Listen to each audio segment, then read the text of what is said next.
계시는 분과 사랑의 인사 나누시겠습니다.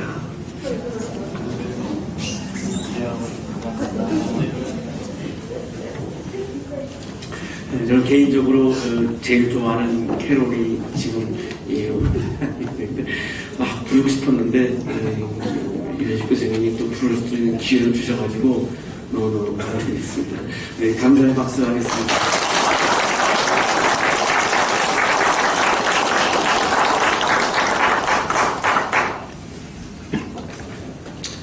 니체는 1844년 10월 15일에 루터교 목사님인데요. 칼 루드비히 니체의 장남으로 태어났습니다. 본대학에 들어가가지고 신학과 그리고 고전문헌학을 공부를 합니다.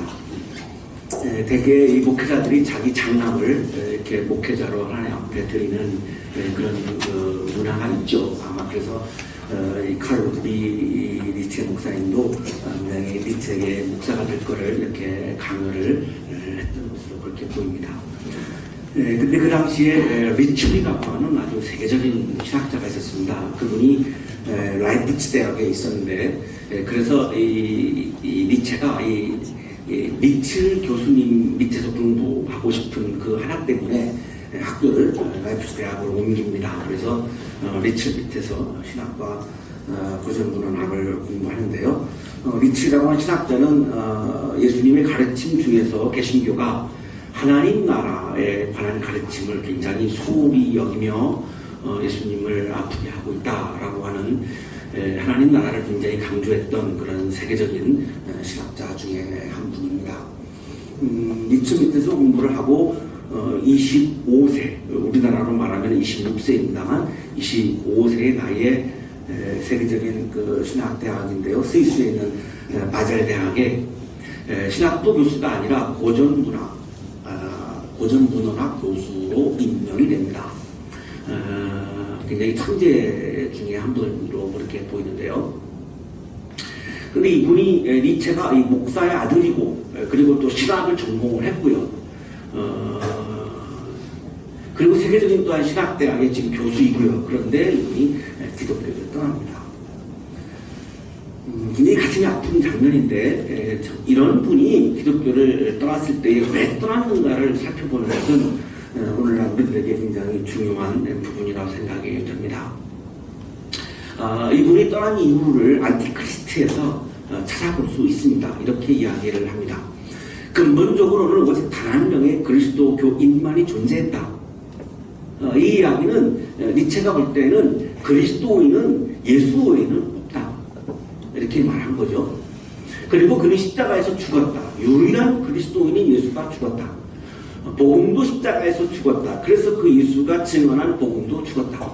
이 순간 이래로 복음이라고 불리는 것은 그가 살았던 삶과는 이미 정반대의 것이었다. 기독교가 이야기하고 기독교가 추구하고 기독교가 이야기하는 이야기들은 예수께서 이야기한 복음과는 너무나 다르다. 지금 이야기를 하고 있는 거죠. 다른 정도가 아니라 정반대다. 그것은 나쁜 소식, 즉 환음이었다. 예수는 우리들에게 복음, 기쁜 소식을 주셨는데 교회는, 기독교는 복음과는 정반대의 나쁜 소식, 이걸 화음이라고 그렇게 표현했는데요. 화음을 이야기하고 있다. 여기에 니체가 기독교를 떠난 이유가 담겨 있습니다. 니체가 교회를 떠난 이유는 자기가 볼 때에 기독교인들은 어릴 때부터 자기가 교회도 다녔는데 기독교인들은 사랑을 실천했던 그 예수 안에 있지 않고 사랑을 실천한 그 예수를 죽이고 그 예수의 사랑의 실천을 외면해버리고 그 예수의 복음 기쁜 소식을 나쁜 소식으로 바꾸어서 사랑을 실천하는 것이 아니라 오히려 나의 욕망을 채우는 기독교로 예수의 복음을 변질시켜 버렸다. 이런 이야기를 한 겁니다. 그래서 이 안티크리스트라고 하는 책에서 계속 강조하는 것이 실천이라고 하는 단어입니다. 예수는 사랑의 실천을 십자가에 죽는 것까지 그 정도로 실천을 했는데 마치 예수가 말만 한 것처럼 예수가 고백만 한 것처럼 그렇게 이걸 왜곡해가지고 오늘날 기독교인들은 고백만 하고 말만 하고 있지, 누가 십자가를 지려고 하는 사람이 어디가 있는가? 한 명도 없다. 굉장히 참 가슴을 아프게 하는 그런 이야기이고요. 물론 100% 다 동의할 수 없는 부분도 있습니다만 전체적으로 동의하지 않을 수 없는 우리들의 현실이기 때문에 니체의 이야기는 굉장히 우리들에게 가슴 아프게 다가오는 그런 이야기입니다. 오늘날 교회를 떠난 가난한 성도가 100명을 넘어가고 있는데요. 안나가 성도죠. 안나가 성도, 가난한 성도 100만 명을 넘어가고 있는데요. 아마도 이 니체의 마음과 크게 다르지 않을 거라고 하는 생각을 하게 됩니다. 사랑하는 사람과 함께 있으면 기쁘죠. 옛날에 오래됐습니다만 연애했던 시절을 한번 되돌아가 보시죠. 사랑하는 사람과 내가 함께 있으면 뭐 떡볶이를 먹든 라면을 먹든 어쨌든 그냥 그 함께 있는 것만으로도 너무나 기쁘셨죠. 신과 함께 있는 기쁨은 애인과 함께 있는 기쁨과는 비교도 되지 않는 황홀한 기쁨이고요. 말로 표현할 수 없는 기쁨이죠. 신비로운 기쁨이고요. 거룩한 기쁨이고요. 최고의 기쁨이죠. 어떻게 애인과 함께 있는 기쁨과 비교가 되겠습니까? 신과 함께 있는 기쁨이야말로 최고의 기쁨이죠. 그런데 인간이 신이 되고 싶어서 신을 죽이는 거죠. 신을 죽이고 나니까 신과 함께 있는 기쁨을 누릴 수가 없게 된 거죠.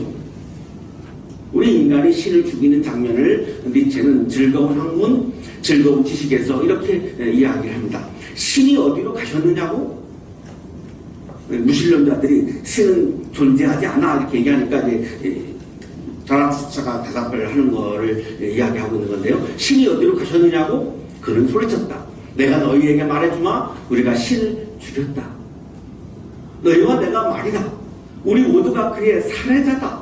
신은 죽었다. 신은 죽은 채로 있다. 우리가 그를 죽인 것이다. 살해자 중에 살해자인 우리가 어떻게 스스로를 위안할 것인가?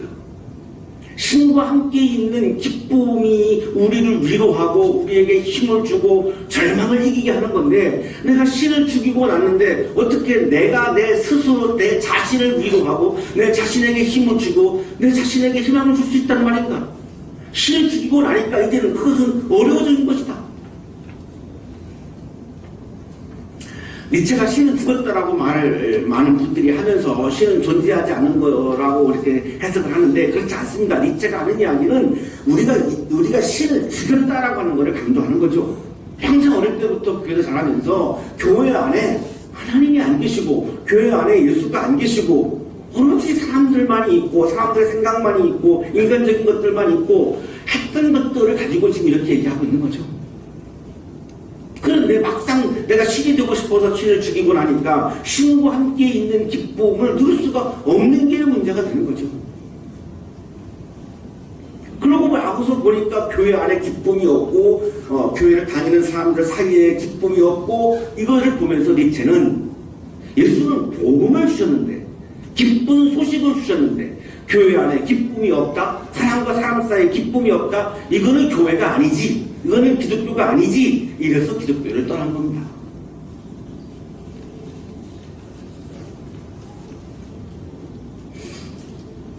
니체가 이렇게 얘기합니다. 더 기뻐하라. 아주 사소한 일이라고 충분히 기뻐하라. 기뻐하는 것은 기분을 좋게 하고 몸의 면역력 또한 높여준다. 요즘 면역력 높이려고 여러 약들을 많이 드시고 약 찾으시고 하시죠. 최고의 면역력은 기뻐하는 거라고 니체가 얘기합니다. 우리 의대 교수님이 지금 아멘 하셨거든요. 부끄러워하지 말고 참지 말고 기뻐하는 것을 부끄러워하지 말라, 그런 의미입니다. 기뻐하는 것이 마치 내가 어린아이처럼 되는 것 같아서 우리 유교 문화에서는 감정을 표현하지 않는 게 아주 선비의 덕목이고, 이 감정을 표현하지 않아야 굉장히 이게 수준 있는 거가 이 유교 문화인데요. 니체는 이렇게 합니다. 기뻐하는 것을 부끄러워하지 말고 참지 말고 사양하지 말고 기뻐하라. 그러니까 성가대 찬양을 듣고 나서 막 기쁘면 그냥 일어나서 박수도 할 수도 있고, 뭐 이렇게 좀 기쁨을 표현하고 사랑하지 말고 그거를 부끄러워하지 말고 마음껏 해라 이런 말씀이죠. 성가대 편드는 분은 한 분만 보시는 거로. 웃어라. 솔직한 마음으로 아이들처럼 기뻐하라. 아이들은 조그만 일에 깔깔 웃고 조그만 일에 기뻐하고 조그만 일에 막 즐거워하고 이렇게 하지만 우리 어른들은 이 점잖은 것 때문에 참 그게 어렵죠. 참 어렵습니다. 저도 어렵습니다. 근데 니체는 면역력을 높이려면 그런 거 잊지 말고 아이처럼 기뻐하라 이렇게 해요. 면역력을 왜 얘기했는지는 모르겠어요. 저는 아직도 모르겠어요. 기뻐하면 사소한 일들은 잊어버린다. 타인에 대한 혐오와 증오도 옅어진다. 주변 사람들도 즐거워할 정도로 기뻐하라. 기뻐하라. 이 인생 더욱더 기뻐하라. 기쁨, 즐거워하면서 살아가자. 기뻐하면 사소한 염려들, 사소한 근심들 이런 것도 사라지고 기뻐하면 나를 적대하고 나를 반대하는 그런 사람들에 대한 증오심, 혐오하는 마음 이런 것도 엷어질 수 있다. 그래야 내가 기쁨을 누릴 수 있고 내가 기쁨을 누릴 때에 내가 행복할 수 있다. 이렇게 얘기하는 거죠. 그만큼 기쁨을 강조했는데요. 왜 강조했냐면 예수가 복음, 기쁜 소식을 주지 않느냐. 이거 니체가 강조하고 싶은 거지 이거예요. 그런데 왜 교회 안에 기쁨이 없는가? 복음을 주셨는데 이상하죠? 예수님 복음, 기쁜 소식을 주셨는데 왜 오늘날 교회 안에 기쁨이 없는가?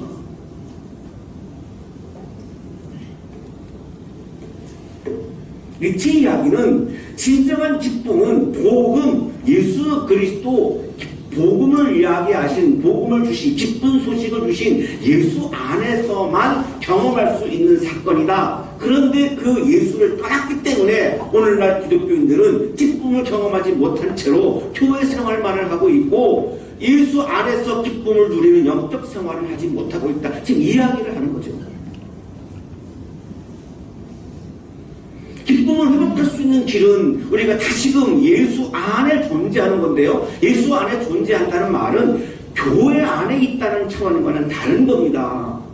자꾸 이거를 교회 안에 있는 거와 동일시 해버리니까 예수 안에 있는 것을 경험을 하지 못하는 건데요. 교회 안에는 교회 안에 있는 거고 예수 안에는 예수 안에 있는 거죠. 예수 안에 있다라고 하는 말은 예수의 말씀을 따른다는 말입니다.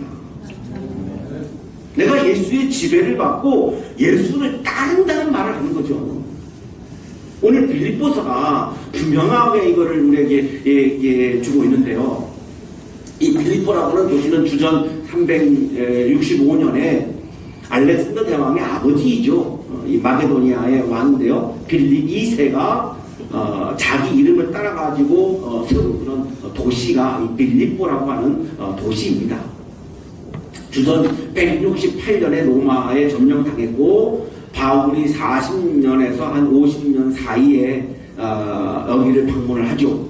한 60년 정도, 50년, 60년 정도에 최초로 바울이 성서를 쓰기 시작하니까요. 성서를 쓰기 바로 직전이라고 우리가 보면 될 것 같은데요. 이때 이제 빌립보 지역을 방문하는데 지도를 보시면은 아시아에서 이 말마라 해협을 바로 건너면 유럽입니다.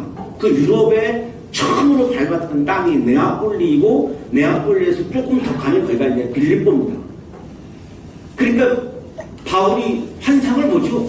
환상을 봐서 아시아로 가지 말고 마게도니아로 가라라고 하는 환상을 보고 선교 여행의 발길을 돌리는데요. 이 돌려서 처음으로 들어가는 곳이 빌립보입니다. 여기 네아폴리하고 이 드로아 그 사이가 조금 약간 이렇게 떨어져 있는데요. 거기가 그 말마라 해협이어서 여기를 건너가면 유럽이고 이쪽으로 오면 아시아죠. 지금은 요 네아폴리 쪽 여기가 이제 터키로 이렇게 영토로 되어 있는데요. 그래서 터키는 아시아 영토가 97%고 한 3%가 지금 유럽의 영토로 그렇게 있어서 축구 대회도 유럽 선수권 대회는 터키는 나가죠. 자기들은 유럽이라고 이렇게 주장을 합니다만 여기 가가지고 빌립보에 가서 바울이 만난 사람이 루디아라고 하는 여성입니다. 이 자색 옷을 만들어서 이렇게 사업을 하는 오늘날로 말하면 어떤 굉장한 여성이에요. 굉장한 파워풀한 그런 여성인데, 이 루디아가 자기 집을 내어주죠. 그래서 그 집에서 교회를 시작을 합니다. 이게 유럽 최초의 교회인 빌립보 교회입니다. 그러니까 빌립보 교회는 가정에서 시작했고요. 그것도 여성이 제공한, 루디아가 제공한 그 교회가 유럽 최초의 교회 빌립보 교회입니다. 자, 그런데 바울이 교회를 세워서 이제 설교도 하고 하는데, 근데 예수 그리스도를 퀴리오스라고 이야기를 합니다. 그러니까 로마 황제에게만 붙여진 호칭이 퀴리오스, 주라고 하는 the Lord라고 하는 단어인데, 로마 황제가 전 세계의 주인이니까요. 근데 이 바울이 예수를 가리켜서 퀴리오스라고 하니까 이건 로마 황제에 대한 반역이다 그래가지고 로마인들이 고소를 한 거죠. 그래서 이제 정치보복으로 감옥에 들어갑니다. 감옥에 들어가고 나니까 이제 로마의 탄압이 시작됐고, 그리고 이제 목회자가 사라지고 나니까 교회가 굉장히 어려워져서 이제 가난해지고, 그러다 보니까 또 이제 교회 막 내분이 일어나고 막 이런 막 어려움에 이제 휩싸였죠. 그때에 바울이 빌립보 교인들한테 보낸 편지가 오늘 우리가 성서일과로 받고 있는 바로 빌립보서입니다. 제1서신은 이제 옥중에서 감사서신을 쓴 것이고, 2서신은 그 분열에 대한 말씀을 이제 주신 거고, 제3서신은 반대자들에 대한 그런 말씀을 주신 건데요. 반대자는 이제 아주 보수적인 유대파 그리스도인들, 할례를 끝까지 고집하는, 그리고 또 하나는 이제 방종을 주장하는 헬라파 그리스도인들, 이들이 이제 바울의 반대파였습니다. 오늘 성서일과는 바로 이 3서신 반대파들, 적대자들에 대해서 바울이 써주신 그런 말씀이 바로 오늘 지금 우리가 오늘 받고 있는 바로 성서일과인데요. 4장 1절 이렇게 시작합니다. 이와 같이 주님 안에 굳건히 서 계십시오. 바울이 가장 지금 4장에서 강조하고 있는 것은 주님 안에 있으라. 주님 안에 있으라. 엔퀴리오, 헬라어로 엔퀴리오인데요. 영어로는 in the Lord. 이 엔퀴리오라고 하는 말은 주님 안에 있다라고 하는 게 도대체 어떤 의미냐? 이거는 주님의 주권에 내가 순종한다 이런 말입니다. 내가 누구 안에 있다라고 하는 건 뭐냐면 그 안에 그 안에 들어가서 내가 예수가 나의 주인임을 인정하고, 이것 때문에 바울이 이제 감옥에 들어간 거잖아요. 퀴리오스라고 불렀다고. 주님을 나의 주인으로 인정하고 그 주님의 주권, 주인된 권리에 내가 따르고 순종하는 상태, 이게 바로 엔퀴리오 인 더 로드, 주님 안에라고 하는 말의 의미입니다. 왜 그러면 주님을 주인 삼고 주님의 주권을 순종하는 것을 그러면 바울은 강조하고 있는가? 그렇게 해야만 이 적대자들 때문에 발생하는 여러 가지 근심들을 이길 수 있다 하는 이 말씀입니다. 내가 살면서 근심이 오죠. 내가 피조물이기 때문에, 유한성이 있기 때문에, 결핍성이 있기 때문에 당연히 근심이 오죠. 내가 조금 몸 아프면 이거 큰 병 아닌가? 이렇게 근심하게 되고요. 아이들이 밤에 집에 안 들어오면 이 아이가 지금 뭐가 잘못됐나 막 근심하게 되고, 목사는 갑자기 막 교인들이 줄이면 이거 내가 뭘 잘못하고 있나 보다 이렇게 막 근심하게 되고, 갑자기 막 헌금이 막 반으로 막 줄면 이게 뭐 교인들이 불만이 많으신가 보다 이렇게 막 근심이 되고, 지난 주일날 반으로 확 줄었더라고요. 우리 교인들이 이게 불만이 많은가 보다 막 이 근심이 되는 거예요. 실체도 없지만 막 근심이 되는 거죠. 그게 인간이죠. 그럼 기뻐할 수가 없잖아요. 니체가 강조했던 복음, 기쁜 소식을 받아서 내가 기뻐한다라고 하는 게 아주 그리스도인들의 중요한 덕목인데, 근심 때문에 기쁨이 져버리면, 근심이 이겨버리면 내가 기뻐할 수가 없기 때문에 그 근심을 이기는 것에 대한 말씀이 바로 오늘 성서일과예요. 이렇게 이야기합니다. 주님 안에서. 이게 또 나와요. 주님 안에서. 엔퀴리오 인 더 로드. 내가 주인이 되면 이 어마어마한 책임감, 부담감 이런 것 때문에 기뻐할 수가 없다는 거죠. 예수를 주인 삼고 예수의 주권에 내가 순종할 때에 내가 비로소 기쁨이, 영적인 기쁨이 시작된다는 거예요. 그렇게 되면 어떻게 되느냐? 항상 기뻐하게 된다는 겁니다. 항상 기뻐한다는 말은 상황과 관계가 없다라고 하는 의미죠. 상황과 함께 있다면 항상 기뻐할 수가 없죠. 나에게 좋은 일이 있어야 기쁘지, 나에게 힘든 일이 오면 기뻐할 수가 없죠. 여기 항상 기뻐한다라고 하는 말씀은 상황과 아무 관계가 없다는 겁니다. 내가 좋아하는 사람과 함께 있으면 그냥 언제나 기쁜 거죠. 그 좋아하는 사람과 카페에 있던, 좋아하는 사람과 마음간에 있던, 그 좋아하는 사람과 길거리에 있던, 그게 무슨 상관있어요? 스테이크를 먹든 떡볶이를 먹든 무슨 상관있어요? 그냥 좋아하는 사람과 내가 함께 있는 것 자체가 기쁘기 때문에 언제나 기뻐할 수 있는 거죠. 그런 것처럼 내가 주님 안에 있으면 항상 기뻐할 수 있다는 거예요. 거꾸로 항상 기뻐하지 못한다는 건 뭐죠? 내가 주님 안에 있지 않다는 증거라는 거예요. 아직도 내가 주인 되어서 내 안에, 내 욕망 안에 내가 거하고 있다라고 하는 증거라는 겁니다. 그래서 항상 기뻐할 수 없다는 거죠. 기뻐하라고 하는 단어는 카이레테라고 하는 건데요. 이 근심을 이기는 길을 주 안에서, 주님 안에서 기뻐하는 거다. 카이레테다. 좋아하는 사람과 함께 있는 것을 기뻐하는 게 사랑이죠. 그게 사랑이죠. 그게 진짜 사랑이죠. 더 이상 뭘 바라겠어요? 그냥 함께 있는 것만으로도 충분하죠. 내가 사랑하는 주님과 함께 있는 것을 기뻐하는 게 신앙 믿음입니다.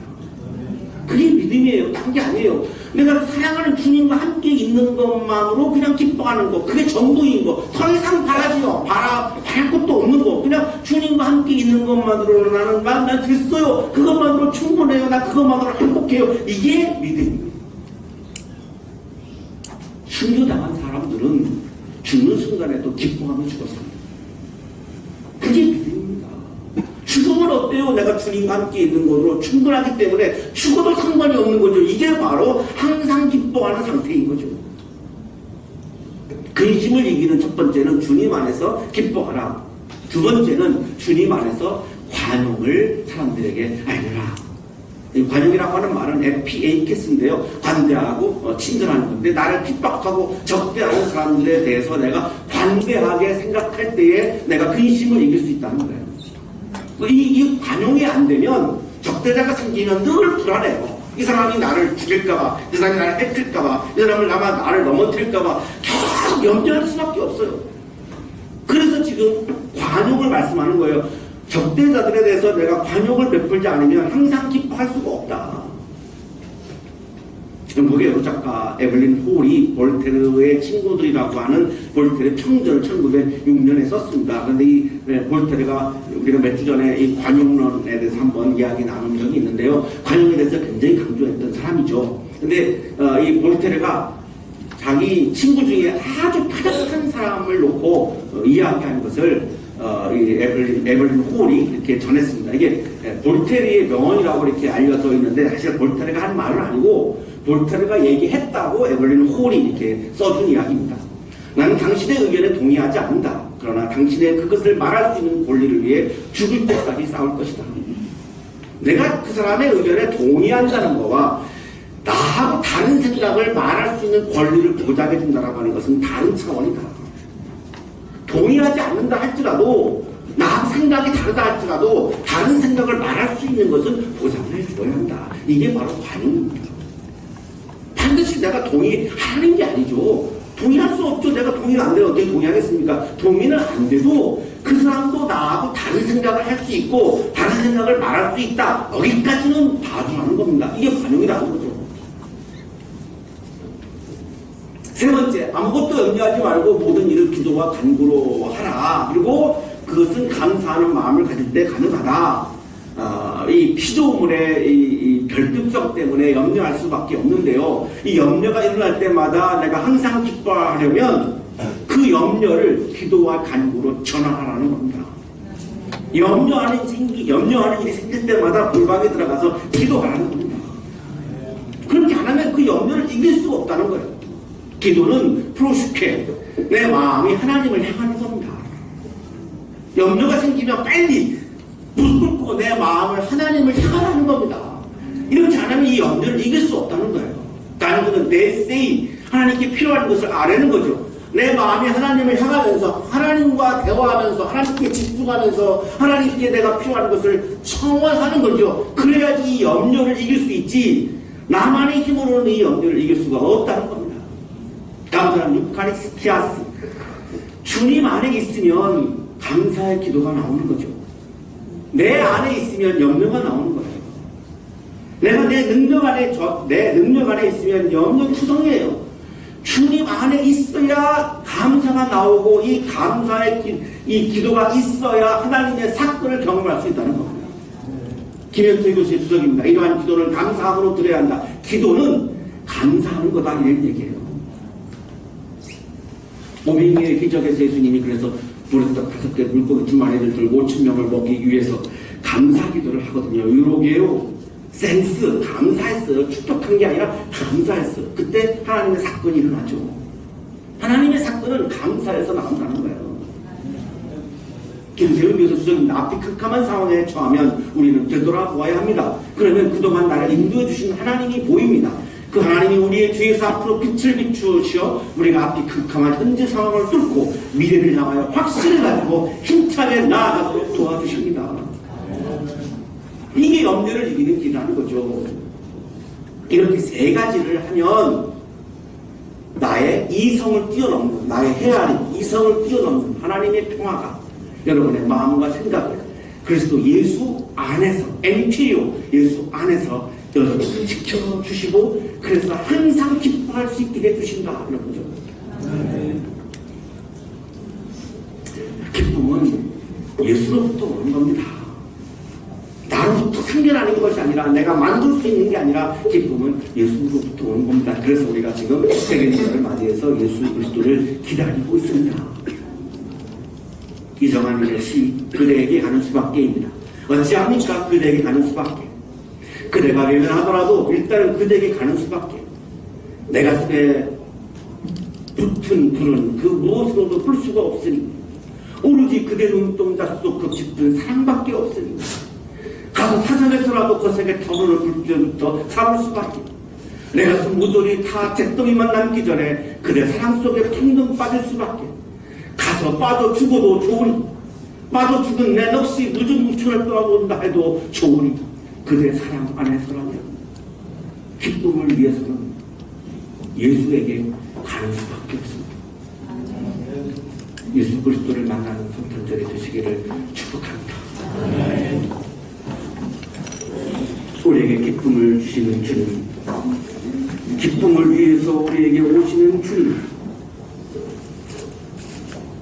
주님과 함께 있는 것을 기뻐하는 주님을 사랑하는 마음과 또한 주님을 믿는 신앙을 우리의 마음속에 주어 주옵소서. 항상 기뻐할 수 있는 그리스도인으로 살게 해 주옵소서. 근심 염려를 이길 수 있는 그리스도인으로 살게 해 주시옵소서. 하나님의 평화가 가득한 삶이 되게 해 주옵소서. 예수 그리스도 이름으로 기도하옵나이다.